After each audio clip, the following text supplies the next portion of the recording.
Hello, everyone, and welcome to our webinar. This webinar is actually part two of our webinars of Swiss type part programming. And again, this will be given by our expert in Swiss type programming, Marina Vilkina. And of course, this is being recorded, and the recording will be available for everybody later on. Again, if you have any questions, we'll try to get to them at the end of the webinar. Again, if we do not have a chance to get to the to answer them, Marina will get all the questions, and she'll also be able to email you all the answers as well. So, Marina, I will make you the presenter, and you can go ahead and show your screen, unmute yourself, and start. Thank you, Sydney. Just double check if you can see my screen. Yes, I can. Very good. Thank you. Hello and welcome to the webinar. This is the second session, and today I will finish the part that I started during the last session. And before I will start, I would like to thank you for the feedback, for your questions and valuable notes that I get after the first webinar, because I'm going to start from a cutoff and part transfer process. I would like to make some changes in my tool table and to add comment about one issue that comes after the last webinar. The issue was about cutoff tool mounting. I will open my tool table, which were created during the previous session, and this is my cutoff tool here. As you remember, I added a right-handed tool and then I flipped it because I wanted to show how the tool position can affect on machining length parameter, but I didn't mention that in a real life, programmers are trying to avoid to flip a right-hand tool on a Swiss type machines. This position can be used, but for left-handed tool. Why? Because of rotation direction. You will have to apply counterclockwise or M4 command for direction of the spindle rotation, but other tools in this section, OD turning tools, they will need M3 or clockwise rotation direction. That means that you will have to stop the rotation, will have to stop your spindle to perform the cutoff operation and then to turn it on and to change the direction of rotation for each part. But as it's known for the Swiss type machines, it's a cycle. You will apply this program again and again. It may be like 1,000 parts from one program, and this stop can affect on a time, and it will be longer. So I will change my tool to the left to not change the direction of the rotation of the main spindle, and I will apply some mounting here again. I will flip it again and move a little bit in Y and Z direction. I will apply it like this. So now it is left-handed, and I still have my flipped position for the machine to perform a longer machining length. As I opened a tool table, I would like to add other tools which I'm going to use today for the operations on a back spindle. So I would like to add some tools here to this tool table. This is a tool block which we can call a back tool post, and it can move only in Y direction. It's Y direction for the back spindle, for the second channel. As you can see, there is no tool holders here as for this tool holder. we don't use it in STL model of the machine because you can use all the stations both as for milling and as for turning operations. So they are all driving, but if it will be driving or not depends on the tool holders. And of course, tool holders are related and depends on the type of the tool you are going to use here and type of the operations. And my first tool here will be the tool for OD turning on a back spindle. I will perform facing in the OD turning operation. It will be my two first operations after the cutoff and part transfer.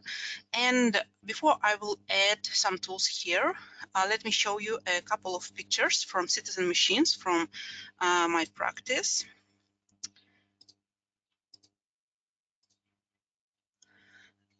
Here you can see a simple ID turning tool. It is here, which is used for OD turning operations. So normally you will not use any additional tool holder here. You may use because of the shank diameter, but it is like a common, you just put the tool to the tool holder. From other side, you can use a special tool holder with cartridge. It is like an assembly. It consists from several parts. It's a special tool holder. And you can perform both types of the holders inside SolidCAM. For the special tool holder, you will need to use SolidCAM STL tool holders database. But in this project, I'm going to use a simple default holder and simple default tool. So I will just click on a turning tools. We'll choose tool for internal turning, ID tool. Then I will choose the correct turret. Here it's T30 tools. Then as you can see, I need to flip my tool or change the tool direction. First of all, I would like to apply a 55 degrees insert. Then I will apply it as a left-handed tool. And then I should mounting it inside the hole here, tool position. First of all, I will choose the length of the tool. I would like it to be shorter. And then I will apply this value. So this will be the distance between the tool tip till the center. So I will apply it here like 19, and here I would like to apply something like 60. So this is the position for the OD turning tool. And of course I will change the tool number here. The next tool will be a milling tool. So I will go to milling tools, choose my end mill, and I would like to position it here to have a space and to show some interesting features that we have for milling on a back spindle. I will change the number to 33. I will leave the diameter as a 6, and here I would like to have 35 millimeters from holder, but I don't have holder here now. And after I enter it, this number, there is no changes on the mounting window. So to do this, I should apply holder first. So I go to holders, to my STL database, and I will choose a holder here. And now you can see that these figures were applied to the holders. I can change it again just to show how it works. So this is one of the questions that I get. I got several about the outside tool holder length and edge length. So there depends. You should enter here some numbers if you don't apply an STL holder or whatever, not STL, just maybe simple holders from the default database. If you don't apply holder, you have to change these numbers to get some result as I did it here. So this will be my tool for the milling operations.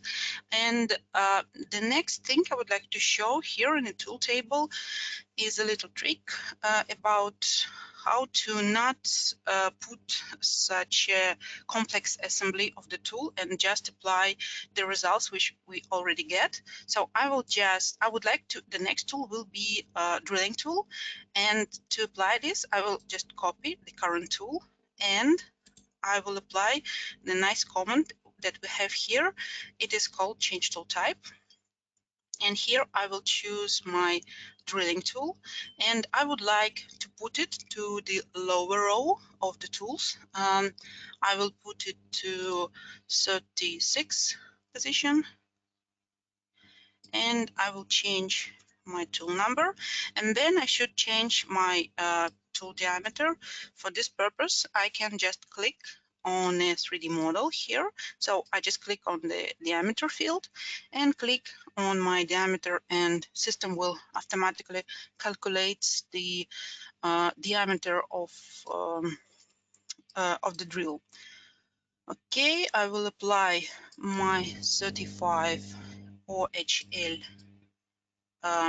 lens here, and then here I have the drill, or the complex one, with 2 diameters. So I will copy this drill and create one more drill here. I will put it to the next position, like 38 here. And all I need to do, because I already have a good OHL parameter, is just to change my tool diameter again. That's it. Now, no, I will change my tool number again. So I will just save it. And okay, so its tool table is filled. So I set up all the tools on the machine. And now we are ready to perform a cutoff and transfer process. For the multi-channel machines and Swiss type machines, part transfer from one side is a complex procedure, but from other side it is constant routine with a couple of variables. Before I will start to do something inside the software, I would like to consider this process for the particular machine. For this operation, I will open the code for the cutoff and part transfer for Citizen machine. It may change a little bit from machine to machine, but the main idea will be unique for all the machines. So here you can see 2 columns. The left one is for the first channel and the right one is for the second channel. And as you can see, I divided code a little bit visually, so I can find several units here. And these units are divided with code which is called the weight mark. Citizen machines has 2 types of weight marks. The first one is common for all multi-channel machines with Mitsubishi CNC. It is looking like exclamation sign and L, and then you will have the number of the weight mark. As you can see, they are the same for the both channels. And the second type is a very specific, used for the Citizen machines. It's G600 codes. So there are several, 600, 610, 620, there are several. For this webinar, I will use 3 of them, and I will try to explain what that means. They are not called like weighting codes. In the programming manual, you will find it like machining patterns. This is how they are called there. So let me quickly explain you what's inside of this program. So the first block, and we will perform it inside the software. What we're going to do, we should choose the tool, which will be the cutoff tool. Then we should pull out the part from the main spindle. This is the will be the distance for the cutoff. This is the position of the cutoff tool. It's a safety position. I will remind you that I reviewed the model which is called L32. So 32 is the maximum part diameter for this machine, and X40 will be like always safety position.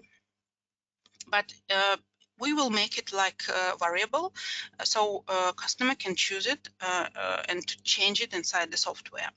So all these three parameters, like variables, they may vary, but they always should be where you can see it inside the code. The next step here is the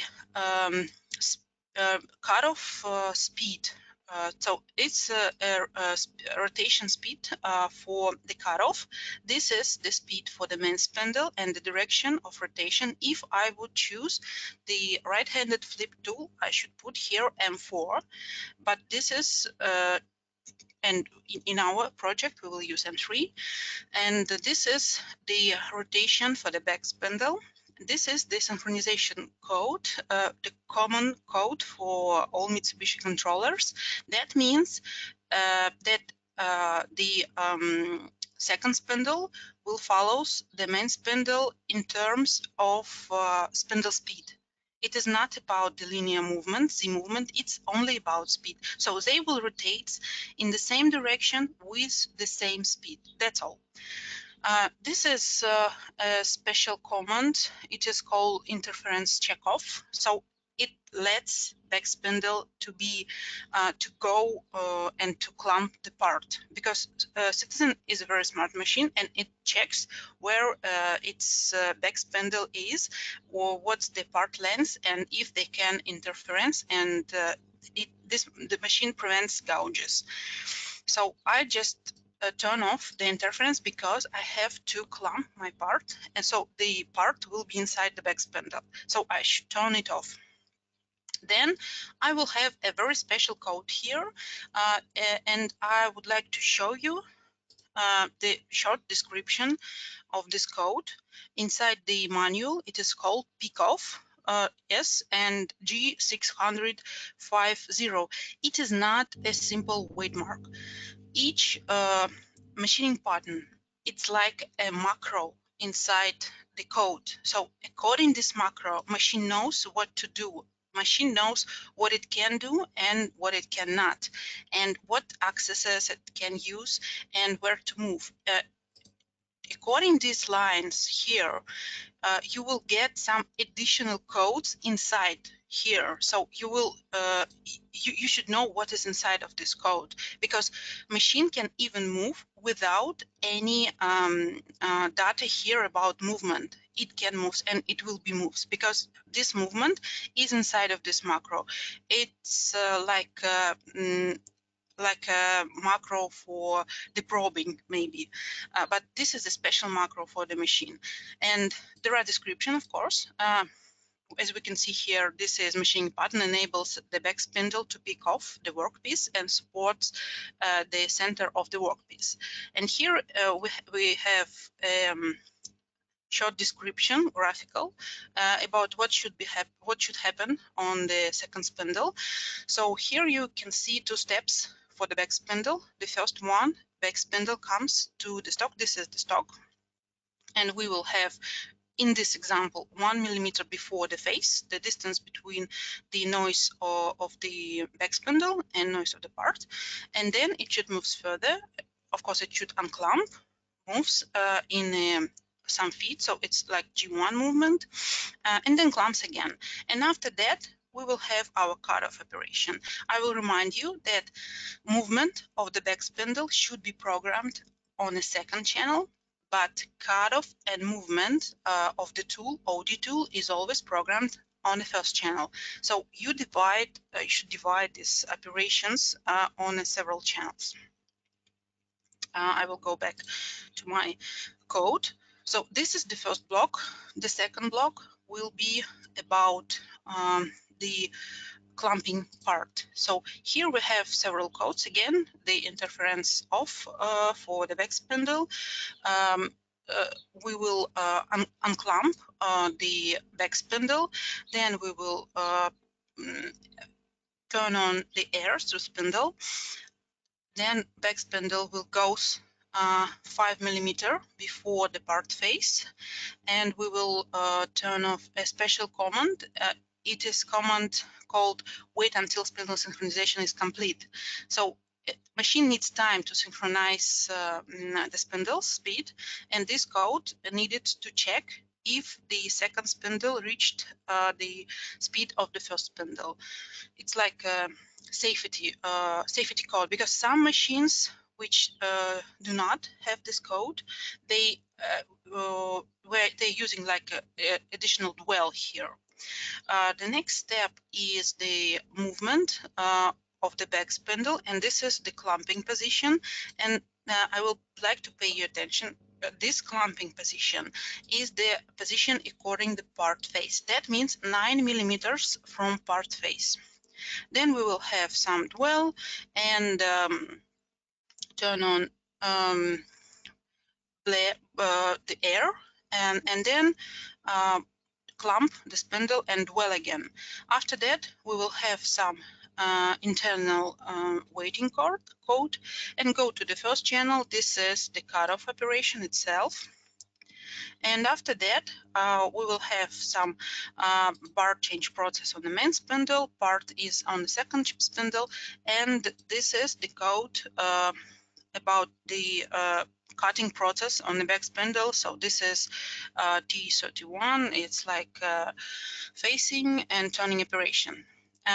If you had a deal previously with multi-channel machines and with Swiss type machines, you may ask me why I lose two very important codes here, because you will not you will not find here the code for the axis synchronization and about movement of the back spindle with part to its reference position out from the main spindle. Yes, because these codes will be inside these machining patterns. So I can show you the description. In here for G650, you will find that this code, without any additional description, means for the machine Z1, Z2 superimposition process. That means after I will clamp the back spindle on the part, machine knows that whatever movement I will program for the Z-axis in the first channel, the back spindle will move accordingly. So this is very smart, very nice function. I should not care about this.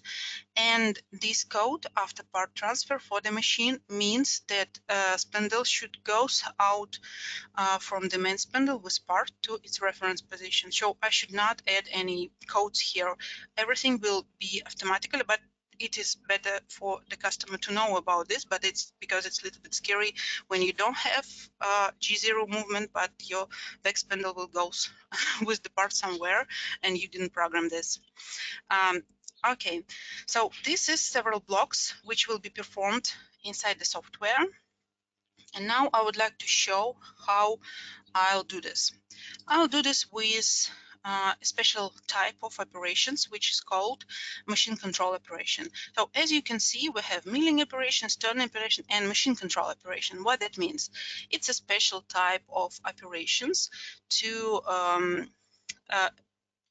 control, to manage with the parts of the machine, with machine devices. What I can do here, I will just show you what can be done shortly inside these operations. First of all, you may use machine preview window. I would say you must use it. And what we can see here, the last operation, which were the last during the previous webinar, was the milling operation of this wrapped pocket. And now I can see that I have my gang in this position. So I can see that the milling tool was retracted a little bit above the part, but little bit, and the p-axis is still in its angled position here. So before the part transfer and cutoff, I would like, for example, to move this gang to its home reference in X direction, Y direction, and to retract the B axis to its 0 position. I would like to clean this space to see what will going on and to prevent some gouges during the part movement, because as you remember, our plan, we would like to move the part of the part out of the spindle to perform the cutoff process. So I would like to make it safety. What I can do here, so I can choose, for example, my turret. And here I have 3 turrets according the machine ID file. It's a turret with OD tools, turret with radial milling tools, and turret with B-axis. So I can choose any of this turret, because if I will input the X home position code, they will move all together. So it's not matter what I will choose here. For example, it will be OD tools. And then I have a list of the commands available for this device. And I will choose movement and will put, for example, X to its reference position. And I can see it here. Next step, I would like to apply Y to the reference, and then I would like to put my B-axis to its reference position. For this purpose, I would choose tools on a B-axis, and here in a movement, I can see that I have B-axis, and I will put it to the 0 position. There are different commands for different devices. I can even click on the main spindle and I can see a list of operations here. For example, I would like to turn on coolant or, for example, clamp, unclamp, whatever. I would like to even move my, I have a movement here, I have a movement of the part. Okay, so this is MCO operation, but as I said at the very beginning, the cutoff and transfer is a routine. It's a process that you will have every time you would like to perform the cutoff and transfer on this particular machine. So it is it's a routine, and we have just several variables here, several values that can be changed. So we, for this purpose, to not add all the steps every time for each new project, we are using what we call MCTW cycles. So I can add whatever operations I need and to save it as a cycle. And as we have a deal with a machine with a certain cycle, we have the cycles for each machine inside the machine ID file. So the first step here will be a retracting of the B-axis, what I tried to perform here, but I have it as a cycle. I will choose it here, B-axis reference cycle, and after this, I will get the B-axis back. And now I can and there is no parameters here, no description, because it just will retract my gang and B-axis to its safety position. But I can see what's going on during the machine simulation. They are completely visible for the machine simulation. If there are movement or tool changes, of course, not spindle speed. So the next operation will be about the cutoff process itself. So my first operation, changing tool, position tool, and position the stock. And I will just calculate the cycle and add a new cycle with a simple button like save and copy. And here I have the first cycle, which is called Z1 positioning for cutoff. What about this message? This message is about the submachine, which will be used as a default for machine control operation. Submachine defines the channel number, and this submachine is described inside the machine ID file as the submachine which should be outputted in the first channel. For example, the next MCO cycle will have some different submachine, and I should click yes again to put the cycle to the second channel. So I will always, it is recommended for machine cycle to use always yes. So what we have here, as I said, we don't have all this long list of what to do. We have just a list of the parameters that can be changed here. The first one is the selecting of cutoff tool. And here it is. I got my tool table and I can choose the tool which will be cut off. Next step is I should enter the spin of the cutoff. If you remember, during the previous webinar, I already entered this number for the machine parameters, and now I will choose the same number. Next two parameters are about this code, this one. It's a synchronization type. It's a little bit complex. It has different values here, but you can apply different types of the synchronization. Inside the Mitsubishi CNC, you can apply both synchronization of speed and synchronization of phase. It's like a C-axis synchronization on both spindles. So this is the question. If you would like to apply phase synchronization, like C-axis on the main spindle will be the same as C-axis on the back spindle. And if it is needed, you can also apply a phase shift. So, for example, the back spindle C-axis will be shifted according to the main spindle axis. So there is a nice description for all Mitsubishi programming manuals. What we interesting here is the position for cutoff and the position for x-axis. What we can say about the position for cutoff? Here we have a special, I will just right click here and I will get the Pickpoint menu. And what I'm going to do, I just pick the position which will be used for cutoff. So this is the position, and also I would like to add 1 more millimeter here because I would like to perform the facing operation on the back spindle. So I will choose 46 here, and to check this I will apply machine preview window again. I will choose the front view and I will check their position here. So this is the position of cutoff. It's 40 millimeters for the X as a diameter. Here we should input the radial values. So 20 means 40 during the output, and the position of the cutoff. So very simple, and you can easily check this if it's correct or not. This value will be outputted to the code. So I will calculate it again. And the next step, which I should add, but I will not have it inside the description, it just seems like I can go here and to add the operations here. So I will just click again on the new operation, and I will choose the positions for the clamping, for catching the part. Yes, and here I have two nice features.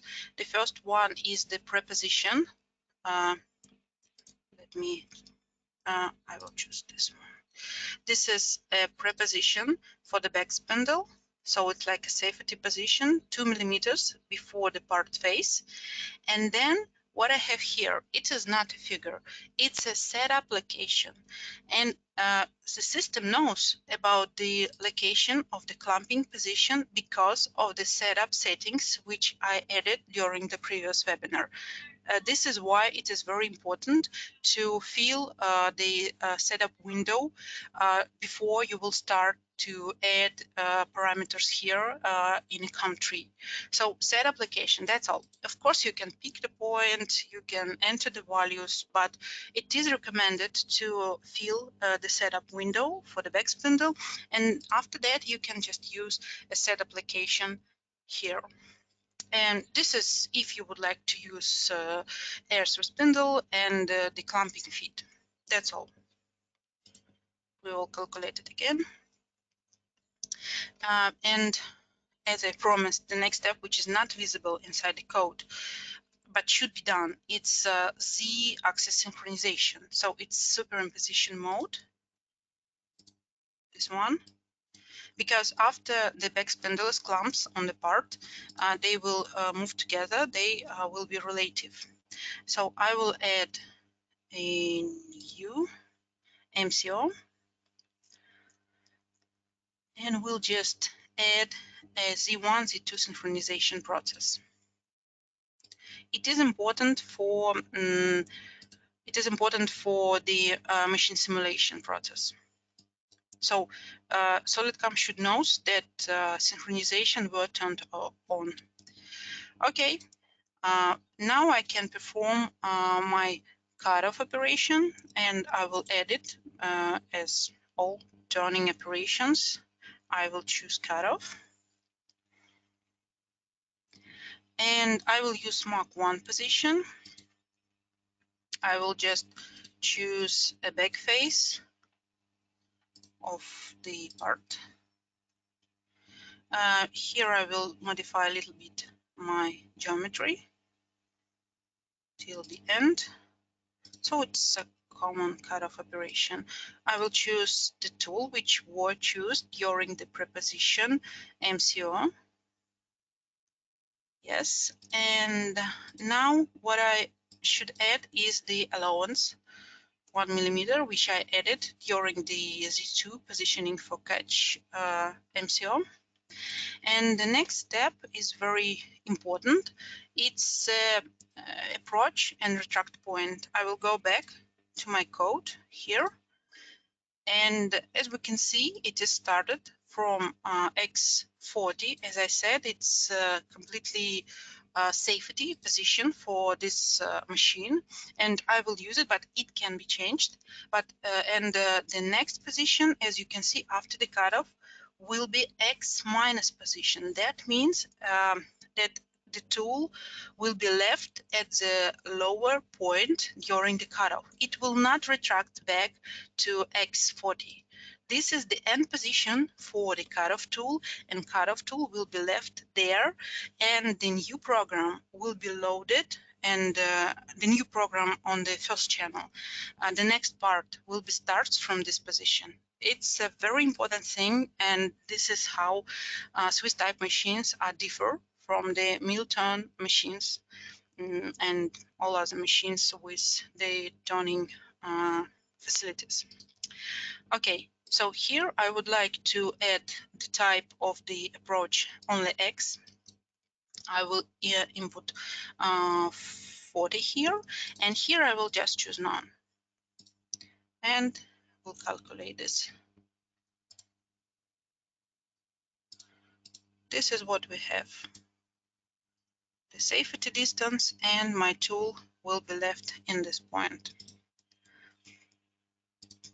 Okay, that's all. Now I can turn off the synchronization of the axis. I will add machine control operation again. I will choose turn off synchronization mode. Nice. And what I should do now, one more invisible operation here. So on the first channel, I should put like a bar change mode, but before this bar change mode, I should retract the back spindle with the part in the Z direction. And there is no code, special code here, but I know it is inside the waiting code, and I will add this code as an MCO cycle for the machine simulation. So I will copy this, and I will choose Z2 part movement after cutoff. I should not add any, so I just put it to home reference position. That's all. Nothing, no values, no variables here. And the last one will be a bar change on the main spindle. This is called program and with bar change. Nothing special. Most of the values were entered during these two critical MCO cycles. Other one are default, always unique for this machine. Nothing changed. Now I'm ready to perform operations on the back spindle, and the first one will be facing, then turning, and then I will show how we can cut different approaches to cut this simple hexagon on the face of the part. I will go to turning operations, and I will perform a face operation here. And now I should choose Mark II position. So now I will use the coordinate system on the back face of the part. This is coordinate system for the back spindle. And it is important if you choose this position in a setup window too. If you left the Mark 1 for the back spindle inside the setup window, you will have a message here that it's not fits. So I will go here, choose the face of the part. I should check my chain. It is okay. And now I will modify my geometry a little bit, as always. Okay, I should choose my tool. I remind you that it will be tool for internal turning. It's tool number 31. This is it, the tool that will be used for the turning operation. Okay. The next step is levels, technology. I will leave it with one cut as a finish. And here our links page. I will leave just from right safety corner, and I will leave none here because I will use the tool for the second operation, turning operation 2. I don't want to extra retract movements here. Okay, I will calculate it. So this is a simple turning operation, but with tool for internal turning. That's all. Now I will apply the same tool for the turning, OD turning operation. I will just copy that, and I will turn on, I will rename it, and I will change the geometry. I will choose the first surface and the last one. Okay, we'll change the direction, apply that.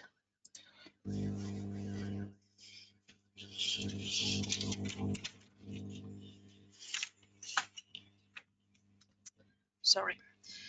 And I will leave the same tool here. We'll leave levels, and for the technology page, I will apply a rough operation type. I will apply the long external cycle here, and I will leave some low ones on the faces. And I think that's all.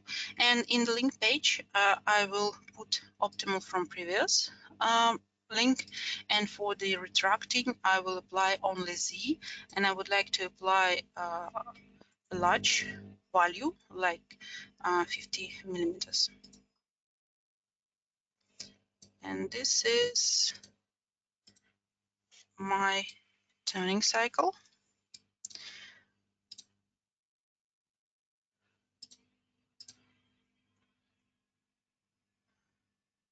Now we can check how it will look like on the machine before I will go to milling operation.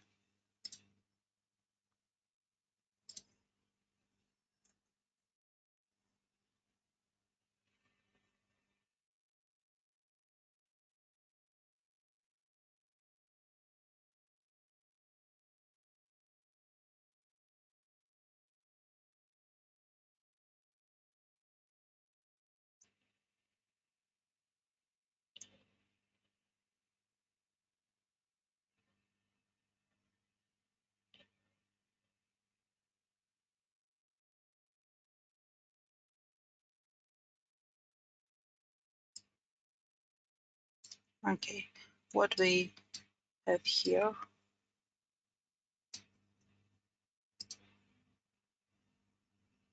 facing and turning. And because of these kinematics, I applied a long retract. If I had just 2 millimeters retract, I will have problems when my part with back spindle will goes to other tools here. I would like to apply a milling tool because it may happen a gouge. Of course, the Citizen machine, as I said, it's a very smart machine, and there are special interference mode to check the part length on the back spindle and the length of the tool, and it will stop, it will not gouges, and you will have a message, but you will have to launch the machine again from the start. So because of this, I prefer to have a long retracted G0 retract before I will go to this tool. So retracts and links are important in Swiss type machine, and they depends also on the type of the tool block. Okay, next step is the hexagon here.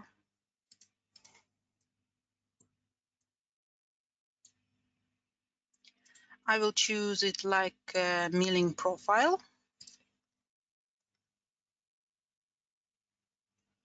I have to change the mark position to the second. And I will just choose a very simple geometry. I can choose a smart face here because I have some intersections.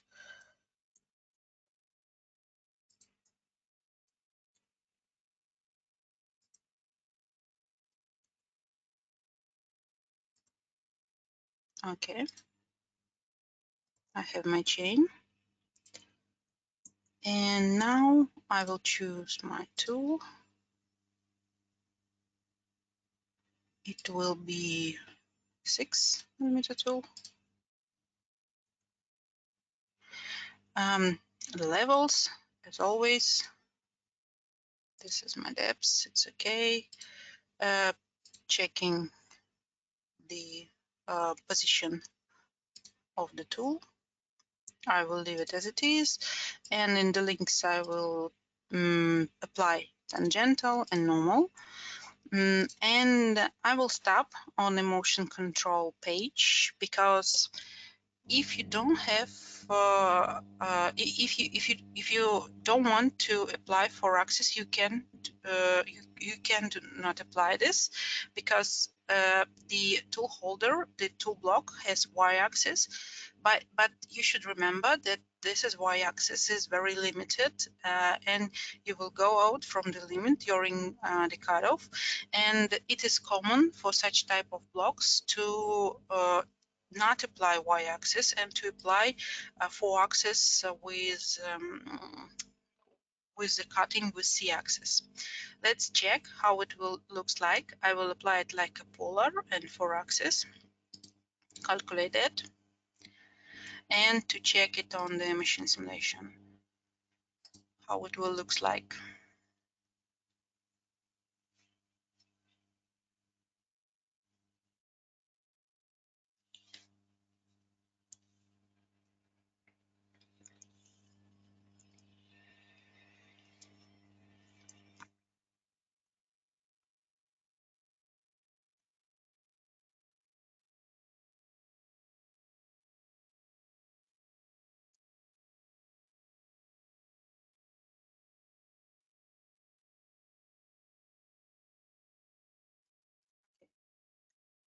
This is what we have for this tool.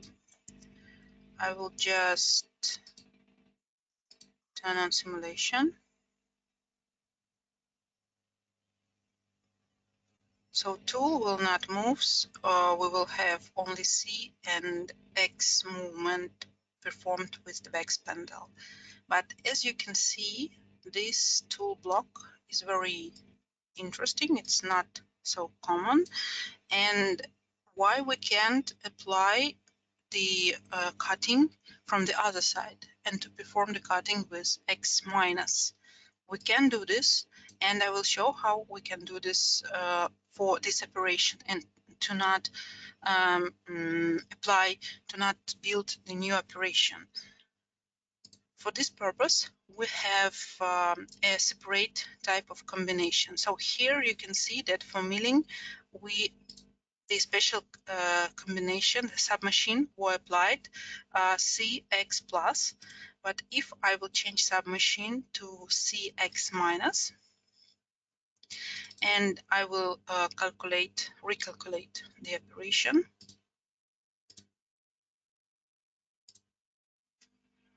I will go back to simulation.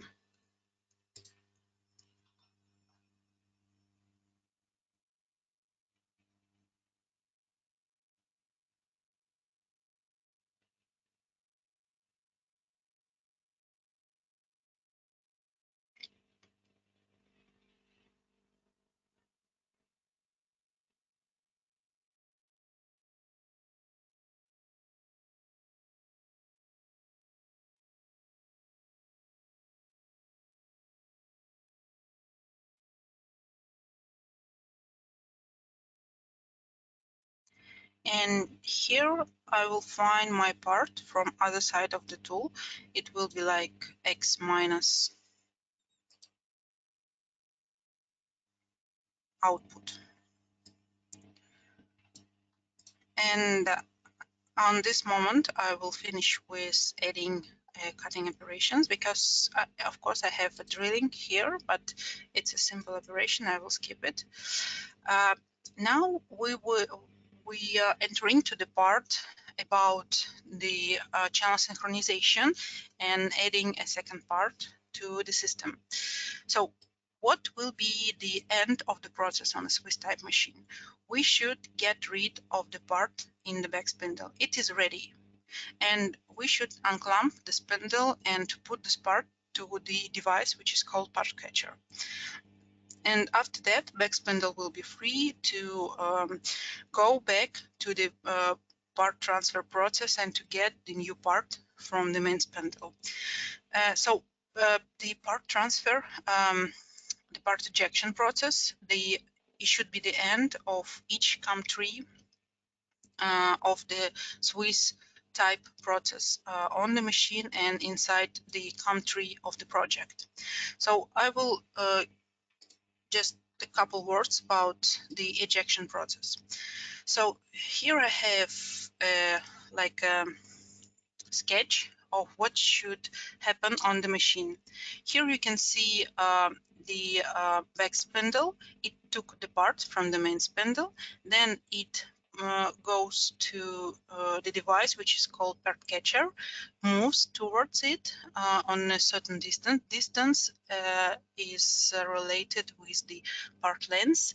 Then spindle should unclamp. There is a special device which is called pusher. Here inside it pushes part out of the back spindle and part goes to the part catcher, and then there is a system helping the part go out of the machine zone. So this what should happen. The next thing I would like to mention for this machine, that for this machine it can happen with just one M code. So M34 is a series of operation for product separation. All this process will be inside of one code, and there is a description of this code. It may be applied on the machine, different codes here. So we can apply both just one code and a sequence of codes for the part ejection. Inside SolidCAM, we will add MCTW cycle again, which is called part ejection.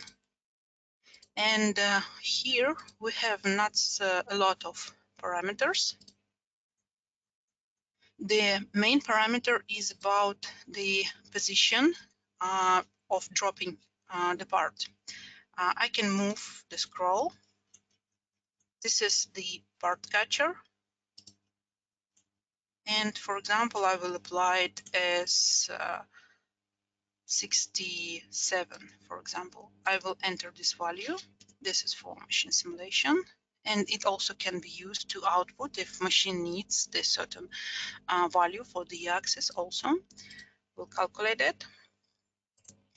And now I can go to my synchronization table to get the result that you saw here in the code. We will need to check our weighting marks and machine patterns. So I will go to setup and will choose channel synchronization command. And I will get my synchronization table. I don't want to go very in very detail about the description of the interface because we have a very nice description inside help. But I will say that these buttons, especially this, will helps to put the weighting marks. Here we have a list of operations on the main spindle, list of operations on the back spindle, and a lot of weighting marks. My main buttons, which I always use, is delete all. And here you can see operation crash view. This window will help you to understand if there are problems with operation and you will need to change something. And the next button I always use is synchronize all operations, like automatically synchronization.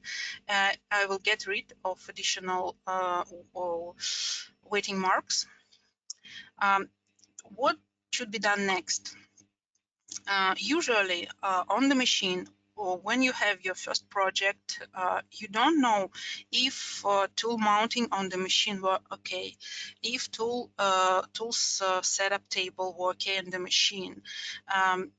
If you will not have problems if the part will have its dimensions as you have it on a drawing.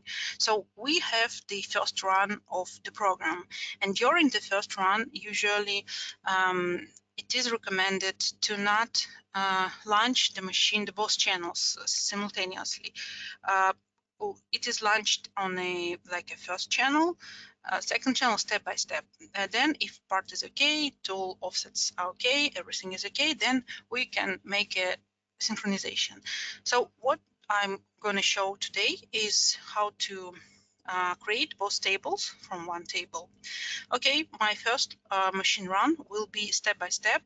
The first part on the main spindle, then the second part on the back spindle. What I should check here, I have a description of the process, and I can see that I should have a weighting mark before back spindle will goes towards the main spindle. And I should have it here. This is the weighting mark, and this weighting mark should be like G650 macros, and I can apply it here. So here we can apply an access buttons, machine buttons. By the way, the free button which I using here is G600. The next is my synchronization synchronization process, which is not exist inside the real code. So I will delete this weighting mark, and I should put G650 here too, because I have it inside the code. And here I can apply a simple G600, and I will get rid of this weighting mark too. So this what I would like to apply first time. I will save this and check on the machine if it's okay. And then I will apply synchronization. Okay.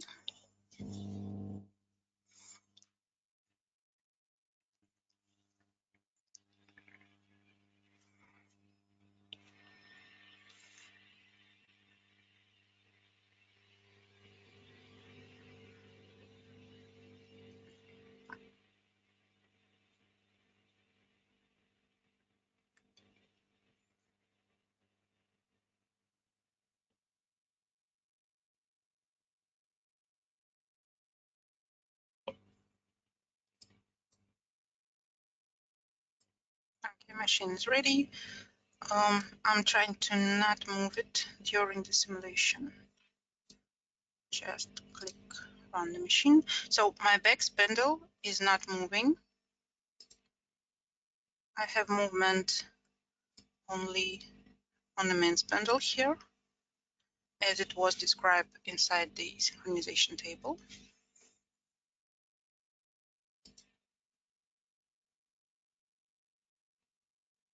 Some milling operations, B-axis, turning again, milling again, drilling, and the last wrapped element. This is cut off, and then turning operation and some milling. It's like step by step. During this process, everything is checking on the machine, part is checking, the positions for the ejection, everything is okay. Now we can launch both channels simultaneously. I will go to channel synchronization table again. And what's the logical issue of this process?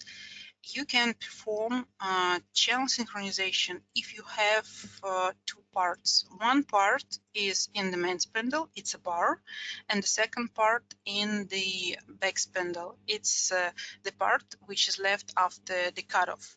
So it means for the table and for the machine that it has two parts simultaneously in each spindle. And we have a special button here, which is called Add a New Workpiece. That means that I should choose the operation, and when this operation will be launched, on the main spindle will be loaded a new part. So I will launch it with the Add a New Workpiece. And now I would like to change a little bit my positions of my waiting marks. I would like the face operation on the back spindle will be simultaneously with face operation on the main spindle. So I will get rid of this synchronization and I will synchronize these two operations. I can also, for example, if I wish, add the waiting marks whatever I want. For example, I would like to have my turning operations together, started, ended, whatever. But on a real machine, if you have an example, your example of code is like a guide. It's like a manual where you should put your waiting marks. For this particular machine, that's all. So I will show the more complex things, more advanced during the next webinar, but for this simple sequence, it is enough. So I will start these three operations with part ejection together with all operations on the main spindle, then the part transfer will be performed. That's all. All is needed to be checked is the access patterns. If I will leave G600 here, machine will not run because citizen needs to permission. I need to allow the machine to move simultaneously in both channels. For this purpose, there is a special code, special pattern is 630. It should be put here, but for part transfer, I still need my G650. I will delete this synchronization waiting mark again, and here is G600. So this what will happen on the machine. That's all, very simple. I will save that, and now I will go to my simulation again.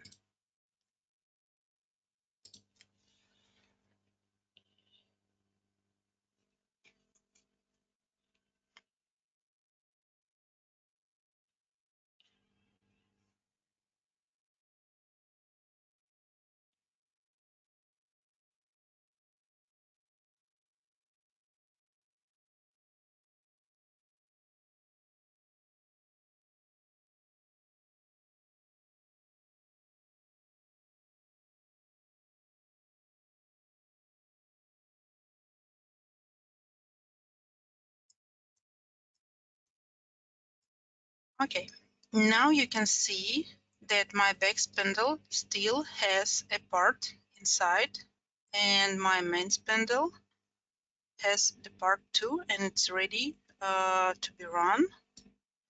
I will try to show you both spindles here, and I will launch the simulation. So facing operations on both spindles, they are independent. There will be operations on the main and back spindle that should weight each other, but I will show it during the next webinar. It's more complex, complex processes, but they are available on the machine. So I will show it. But this is common, very common synchronization process, and not so much clicks to achieve it. That's all. Cycle is finished, and I would like to show you the code.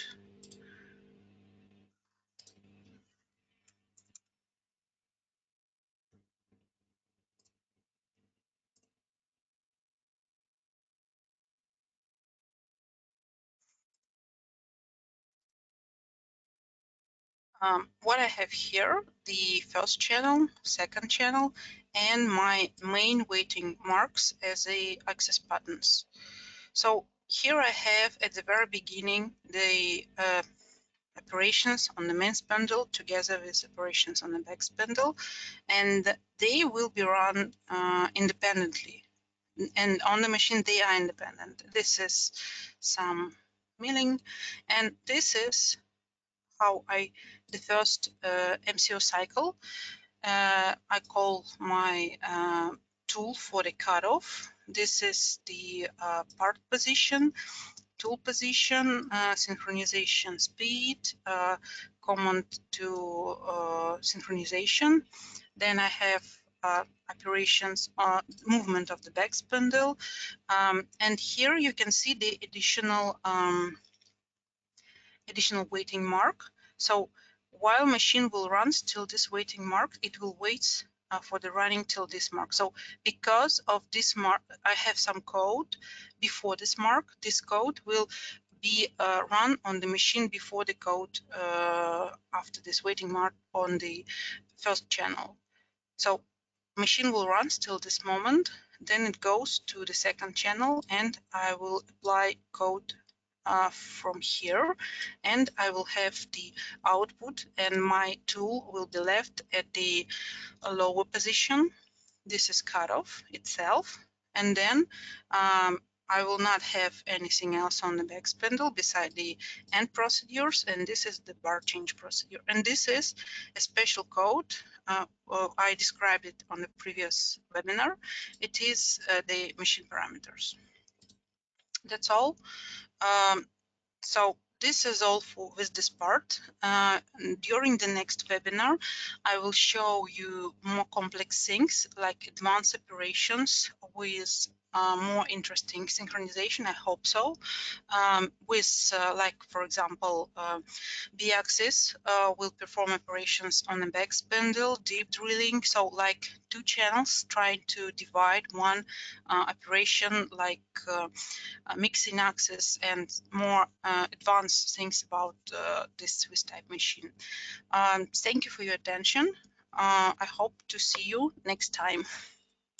Okay, Marina, thank you very much. There's only one real question over here. I think this can be a very simple one also. It's is option like M34 part ejection sequence available for all citizen machines, or is it a special code which is needed to be bought or switched on? You know, I'm not a citizen expert, and That's what I thought. I'm not supply citizen machine. So you should ask your reseller and supplier. This is what I meant, but I believe it may be like an option, because as I know, even to call, for example, let me show you just a little remark. I was surprised when I found it, because I had had a code.